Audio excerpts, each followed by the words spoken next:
rekan-rekan akademia, ketemu lagi dengan saya Sri Wijayanti di channel YouTube saya. Baik, kali ini kita akan membahas sesuatu yang sangat menarik, yakni bagaimana menulis latar belakang dalam skripsi ya. Jadi teman-teman yang sudah memasuki fase-fase akhir dalam menyelesaikan studi S1, ketika menulis skripsi pasti akan ketemu dengan gimana sih caranya menulis latar belakang.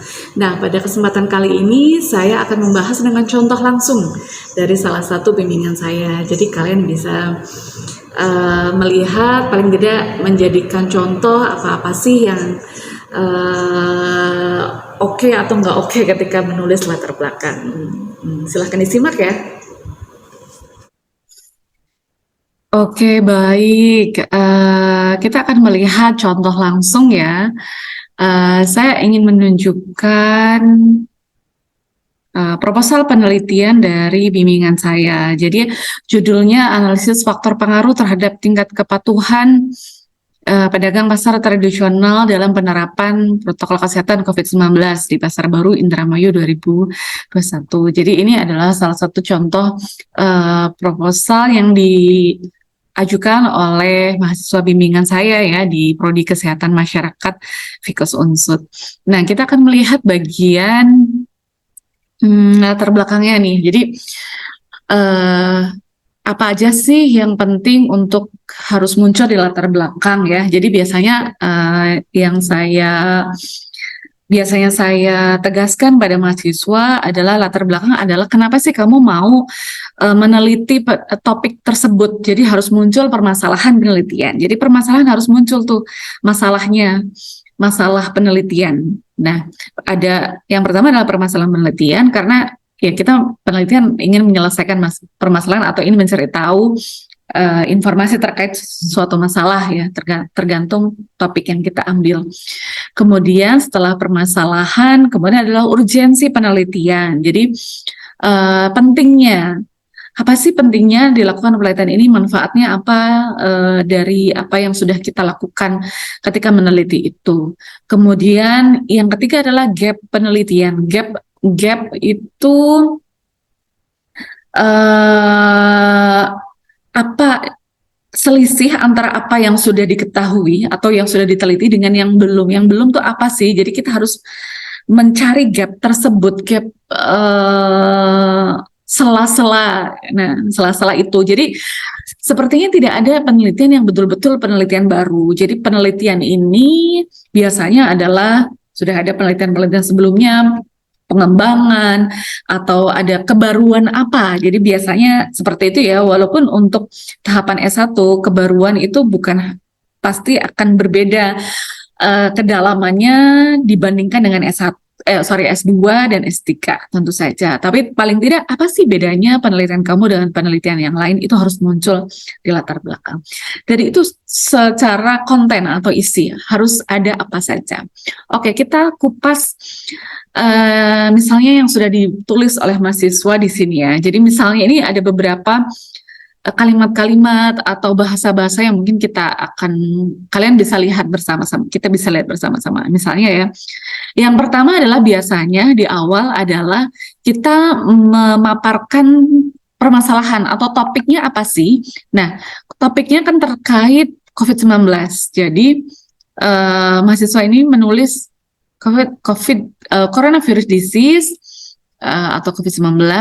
Biasanya harusnya yang poin yang kalian bisa catat bahwa ketika mau di dalam skripsi kalian mungkin ada banyak singkatan-singkatan. Jadi yang pertama adalah ketika ada singkatan, panjangkan dulu pertama kali, kemudian buat singkatannya. Dan singkatan itu kalian bisa pakai di seluruh naskah gitu ya. Jadi pertama kali awal ada singkatan, kalian panjangkan dulu, baru kemudian selanjutnya kalian bisa pakai misalnya coronavirus disease dalam kurung COVID-19. Nah, di sini ada yang menarik, tengah menjadi perbincangan di seluruh dunia. Bagi saya agak kurang pas karena tulisan ilmiah jangan seperti tulisan populer. Itu kalian bisa ubah diksi atau pilihan katanya menjadi kalimat yang lebih ilmiah ya. Jadi itu juga kadang-kadang Mungkin karena melihat dari sumber-sumber yang populer ya, sumber-sumber populer seperti media, web di media kan banyak, atau sosial media ataupun kanal-kanal berita gitu ya, itu pun bahasanya akan lain dengan bahasa skripsi atau bahasa karya tulis ilmiah.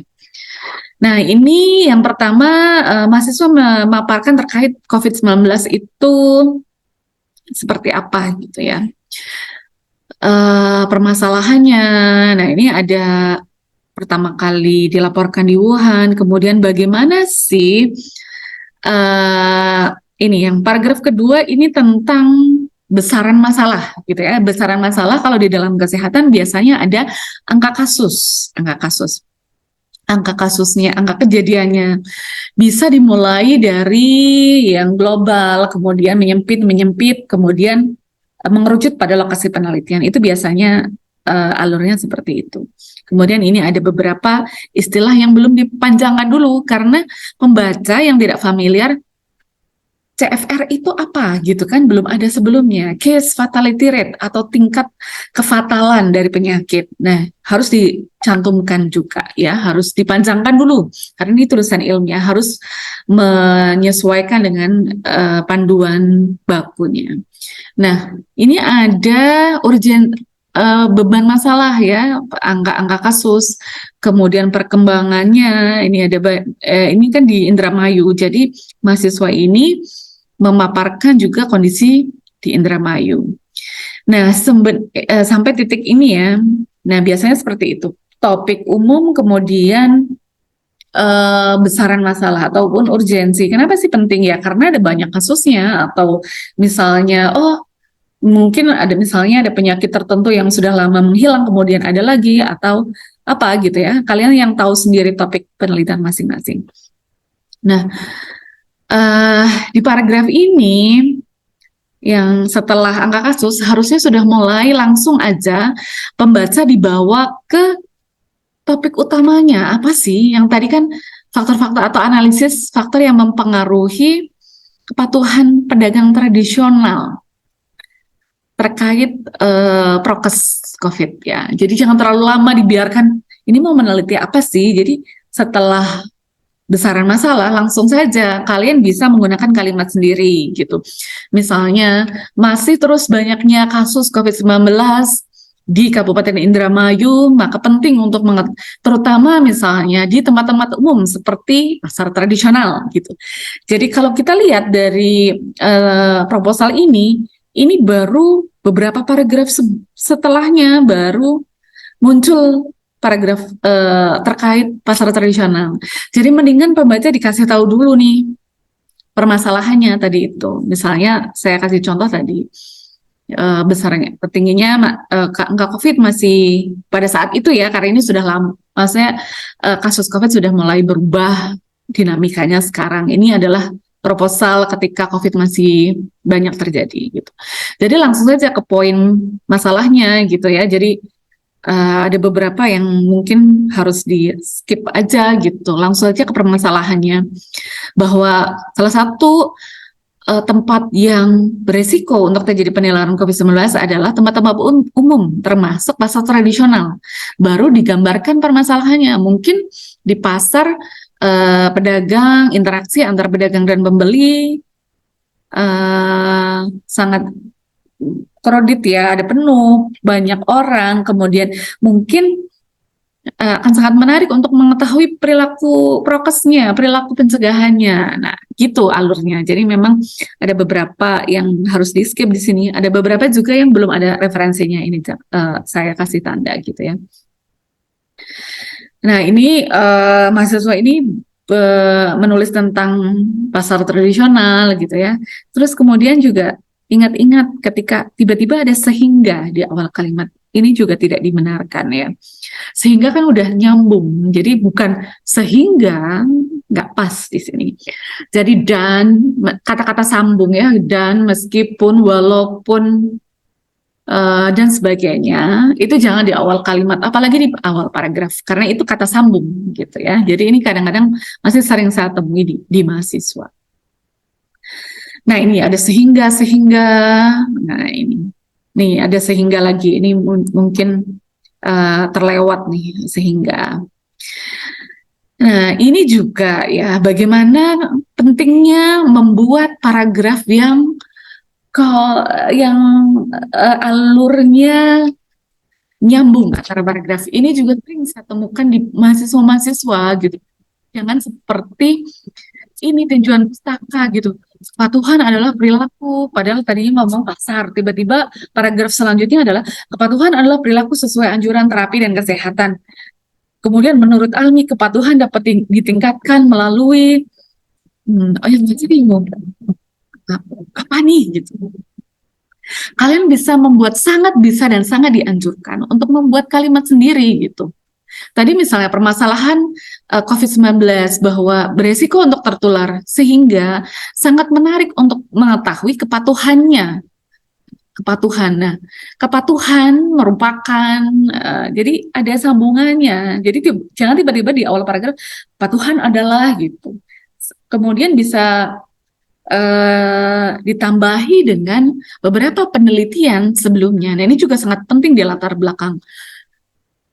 Pastikan kalian menuliskan penelitian-penelitian sebelumnya. Gunanya buat apa sih?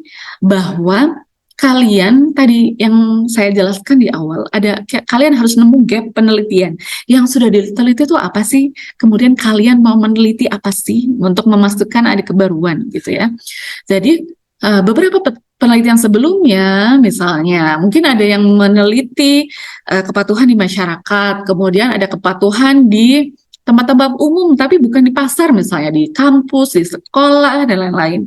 Menemukan bahwa variabel, misalnya fasilitas atau kebijakan atau pengetahuan, misalnya ya, berpengaruh terhadap kepatuhan prokes, misalnya. Seperti itu. Jadi langsung dikasih tahu, jangan tiba-tiba ada satu paragraf di sini nyempil seperti tinjauan pustaka, jadi nggak nyambung dengan alur paragraf sebelumnya.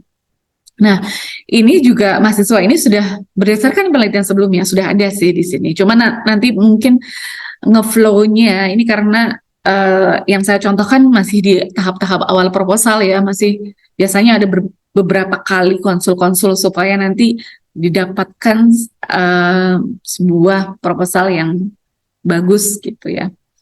Nah, ini penelitian-penelitian sebelumnya ini juga.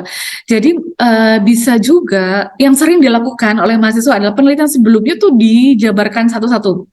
Kalian bisa merangkum misalnya beberapa penelitian yang hasilnya mungkin hampir sama. Nah, itu bisa digabungkan jadi satu referensinya. Jadi kalian itu membaca beberapa sumber kemudian mensintesis. Itu yang paling bagus sebenarnya. Tapi memang ini membutuhkan effort ya, usaha untuk bisa menuliskan dengan baik.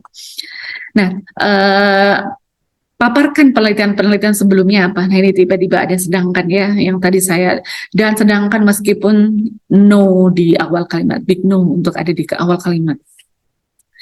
Nah, ini di akhir latar belakang tiba-tiba berdasarkan oleh yang di atas gitu. Kadang-kadang seperti itu, tapi perbedaannya apa sih? Nah, nih saya catatkan. Perbedaan penelitian ini dan penelitian sebelumnya apa? Setelah dia memaparkan penelitian sebelumnya ini loh gitu. Tiba-tiba oke, saya mau meneliti ini gitu. Sangat penting untuk bahwa misalnya penelitian yang sudah dilakukan sudah banyak dilakukan misalnya terkait kepatuhan, tetapi dengan lokasi di pasar tradisional informasinya masih terbatas gitu.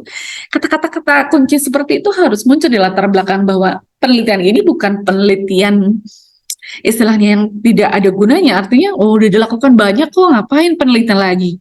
Kalian penelitian kan bukan hanya demi menyelesaikan studi S1 saja gitu, tetapi ada value, ada nilai yang harus muncul di situ. Jadi penting untuk kebaruannya apa sih? Kebaruan itu bisa menambah variabel atau metodenya, pengembangan metode ataupun instrumen, kalian boleh memaparkan di akhir latar belakang. Jadi ada muncul ketertarikan juga. Oke, dari situ peneliti tertarik untuk meneliti terkait topik itu. Jadi ada latar belakang itu ngalir ya dari yang pertama tadi, permasalahan penelitian. Jadi orang tahu, pembaca mau mengangkat permasalahan ini. Kemudian habis itu besar masalah ataupun urgensi. Jadi besar masalah bahwa ini layak nih untuk diteliti karena memang bermasalah, ada angka kasus atau kalau yang kuantitatif angka kasus ataupun fenomena-fenomena yang lain yang mungkin bisa diangkat. Kemudian ada kalian langsung masuk ke topiknya ya, langsung aja. Kemudian ada penelitian-penelitian sebelumnya untuk menunjukkan kalian juga sudah banyak loh membaca penelitian sebelumnya. Artinya kalian bukan bahwa oke, saya mau meneliti ini udah baru loh, udah nggak ada lagi yang meneliti, ya belum ada yang meneliti loh, tapi kalian belum baca gitu ya. Artinya kalau kalian tahu penelitian sebelumnya, pembaca mempunyai pemahaman bahwa peneliti ini sudah banyak membaca penelitian-penelitian yang serupa di topik itu sebelumnya. Kemudian kebaruan penelitian ataupun gap yang baru apa sih kebaruan perbedaan penelitian ini dan penelitian sebelumnya. Poin-poin itu adalah poin-poin kunci di dalam latar belakang yang seharusnya di dalam proposal, yang dalam hal ini yang saya bahas proposal S1 harus ada dan harus muncul. Memang tidak mudah ya menulis latar belakang itu.